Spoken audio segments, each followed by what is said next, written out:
সময়টা ঠিক সকাল 8:10। বাবার হাত ধরে মাত্রই স্কুলে এসেছে ছোট এক রাজকন্যা। কিন্তু সকালে ঘুম থেকে উঠে স্কুলে আসার পর কারোই বা প্রতিদিন পড়াশোনা করতে ভালো লাগে বলুন?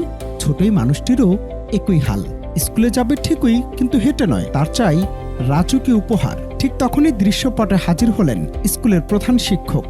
আর অমনি রাজকন্যার আবদার, তিনি যদি কোলে তুলে নেন তবেই কেবল ক্লাসে যাওয়া হবে। কোনো দ্বিধা না করে হাসিমুখে সে শর্ত মেনে নিলেন প্রধান শিক্ষকও। কোলে তুলে নিয়ে চললেন ক্লাসরুমের দিকে। আর সেই মহিমান্বিত দৃশ্য নিয়ে এখন রীতিমতো তোলপাড় নেট দুনিয়া।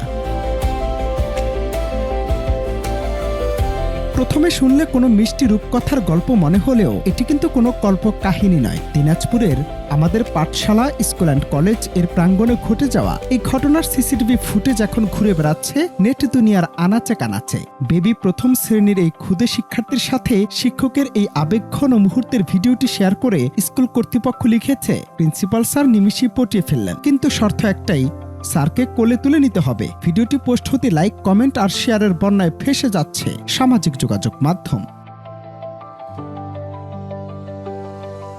শিক্ষক যে আসলেই বাবার মতো, পুরনো এই প্রচলিত বাক্যটিকে যেন নতুন করে প্রাণ দিল দিনাজপুরের এই দৃশ্য।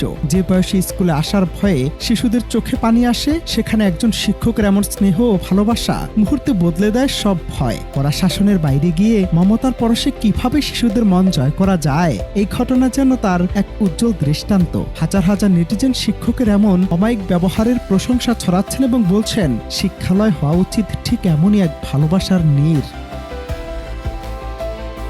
শিশুটির অবুঝ বায়নার শিক্ষকের বাবার মতো সেই প্রশ্রয় আমাদের মনে করিয়ে দেয় শৈশবের সুন্দর দিনগুলোর কথা। কিন্তু আধুনিকতার এই যুগে দিন শেষে এমন মহান শিক্ষকদের কি সত্যি আমরা মনে রাখি? তাদের প্রাপ্য সম্মানকে আমরা দিতে পারছি কিংবা দিয়েছি কখনো? অনন্ত হাসান মাসুদ, বাংলা টিভি।